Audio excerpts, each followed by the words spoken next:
Hello friends, welcome back to my YouTube channel study point fast. तो आज हम उत्तर प्रदेश लोक सेवा आयोग जीआईसी प्रवक्ता परीक्षा 2012 का हिंदी प्रश्न पत्र सॉल्व करने वाले हैं। तो बिना देरी किए चलो वीडियो को स्टार्ट करते हैं। तो पहला प्रश्न है, डॉक्टर किशोरीलाल गुप्त ने इनमें से किस ग्रंथ का हिंदी अनुवाद हिंदी साहित्य का प्रथम इतिहास शीर्षक से किया हुआ है? तो इसका आंसर होगा the modern vernacular literature of Hindustan. Grierson द्वारा रचित the modern vernacular literature of Hindustan का हिंदी अनुवाद डॉक्टर किशोरीलाल गुप्त ने हिंदी साहित्य का प्रथम इतिहास नाम से किया है। किशोरीलाल गुप्त का जन्म वर्ष 1916 में भदोही उत्तर प्रदेश में हुआ था। ये पंडित विश्वनाथ प्रसाद के प्रमुख शिष्यों में से एक थे। गुप्त जी को विंध्य गौरव से भी सम्मानित किया गया था। अगला प्रश्न है, शुद्ध वाक्य का चयन कीजिए। तो शुद्ध वाक्य का चयन में ग्रामम परितः वृक्षा सन्ति वाक्य शुद्ध है। छात्र ने दो पुस्तकें खरीदी। इसका सही संस्कृत अनुवाद क्या है? तो इसका सही संस्कृत अनुवाद जो है, छात्रा दो पुस्तका क्रीताः। पठ धातु परस्मैपदी लिट लकार के उत्तम पुरुष एक वचन का रूप क्या है? तो ये पठिष्यामि होगा। पठ धातु परस्मै धातु लिट लकार के उत्तम पुरुष एक वचन का रूप पठिष्यामि है, जबकि इसका द्विवचन में पठिष्यावा एवं बहुवचन में पठिष्यामा रूप होता है। इदम शब्द स्त्रीलिंग के तृतीया विभक्ति एक वचन में रूप होगा। तो इदम शब्द का है तो ये होता है अनया। इदम शब्द स्त्रीलिंग के तृतीया विभक्ति एक वचन का रूप अनया अथवा एनिया होता है। हरि शब्द का सप्तमी बहुवचन रूप है, तो ये हरिषु होता है। हरि शब्द का जो सप्तमी बहुवचन रूप होता है वो हरिषु होते हैं, जबकि एक वचन में हरो तथा द्विवचन में हरियो होता है। हरिणा हरिभ्याम हरिभि किस भक्ति के एक वचन और बहुवचन का रूप है? तो ये तृतीया का है। अगला प्रश्न है,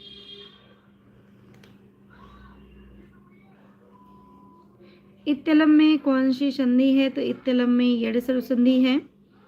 और इत्तलम में यड़ सर्व संधि है। इको एड़ाची सूत्रानुसार यदि हर्ष या दीर्घ ई उ री तथा रि के बाद आश वर्ण स्वर आवे तो ई उ री के स्थान पर क्रमशः या व रला हो जाता है। जैसे इत्तलम का विच्छेद होगा इतिधन अलम, और इत्याह का होगा इतिधन आह, अध्यर्थ का होता है दधिधन अत्र। अगला प्रश्न है, रीति संप्रदाय से संबंधित काव्य शास्त्रीय ग्रंथ कौन सा है? तो काव्यालंकार सूत्र है।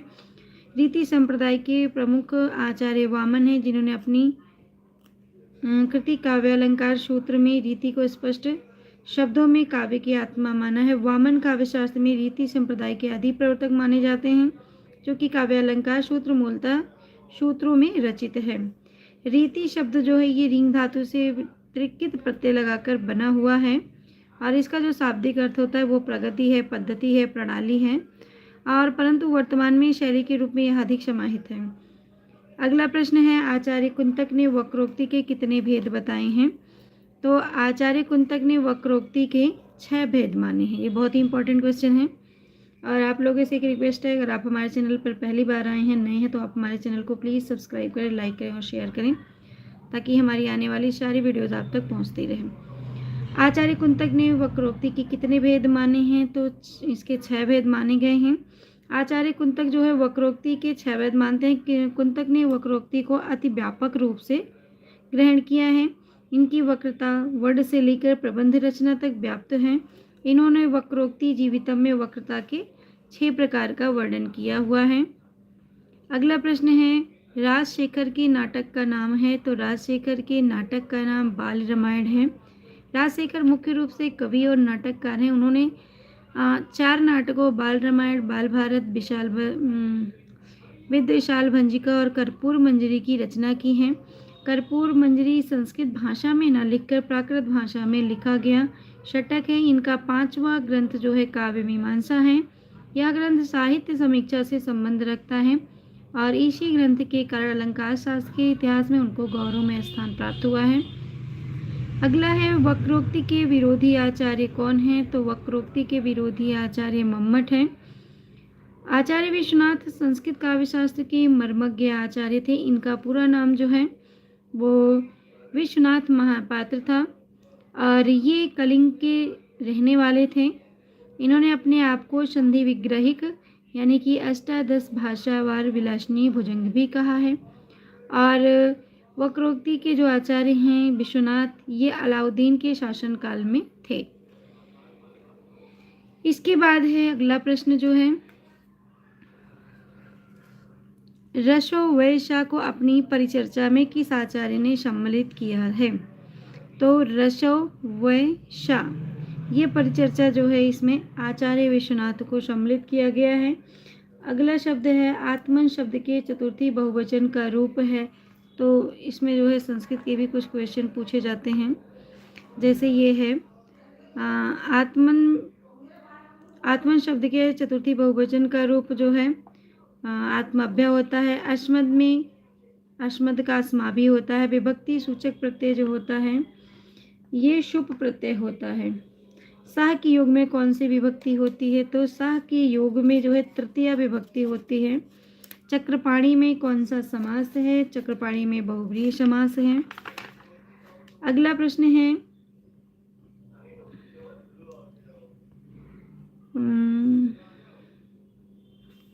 कौन सी कृति भवभूति की नहीं है? तो भवभूति की रचना जो है कर्पूर मंजरी नहीं है। राजशेखर प्रणीत कर्पूर मंजरी 4 अंकों का षटक नामक रूपक है। और ये जो है अगला प्रश्न है कौन सी रचना कालिदास की नहीं है?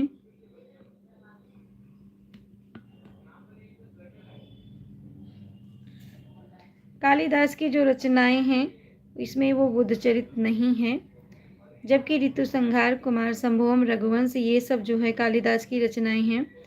निम्नलिखित में से एक रचना कालिदास की नहीं है, तो इसमें से जो है नैषधीय चरित ये कालिदास की नहीं है, जबकि नैषधीय चरित जो है श्रीहर्ष की रचना है। मृच्छकटिकम के रचयिता का नाम क्या है? तो मृच्छकटिकम के रचयिता जो है शूद्रक हैं। मृच्छकटिकम के रचयिता शूद्रक हैं और यह नाटक जो है उज्जैनी के निवासी शार्दूल चारुदत्त और बसंत सेना की प्रेम कथा पर आधारित है। इससे पूछा जाता है कि किसकी प्रेम कथा पर आधारित है। संस्कृत का महाकाव्य कुमार संभवम किसकी रचना है? तो ये जो है कालिदास की है। कालिदास द्वारा रचित रघुवंशम, कुमार संभवम तथा मेघदूतम लघुत्रयी के नाम से जाने हैं। तो लघुत्रयी के रूप में देखें तो रघुवंशम है, कुमार संभव है, मेघदूतम है।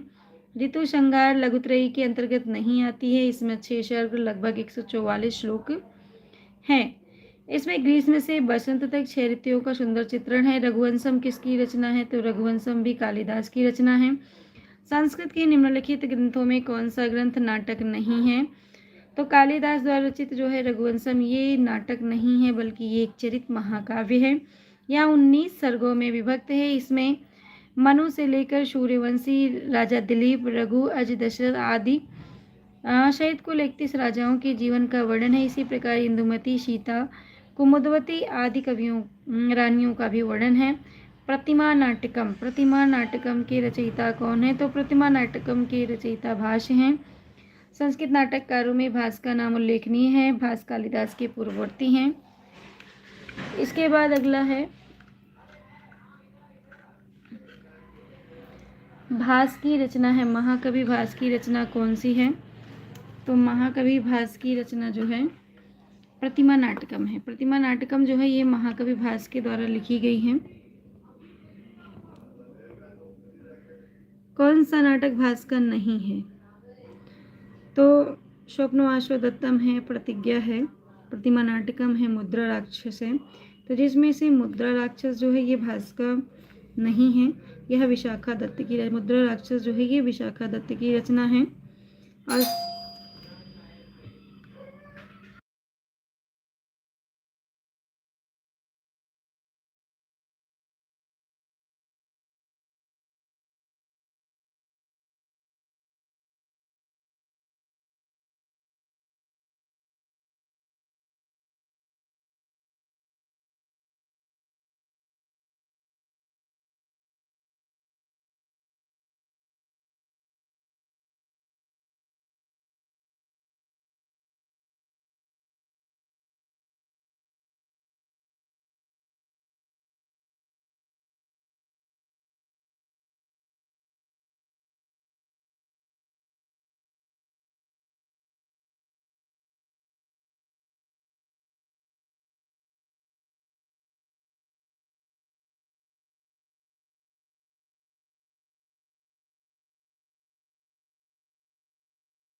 दस रूपकम नाट्य के 10 रूपों के लक्षण और उनकी विशेषताओं का प्रतिपादन करने वाला ग्रंथ है। अनुष्टुप श्लोकों द्वारा प्रणीत 10वीं शती का यह ग्रंथ आचार्य धनंजय की कृति है।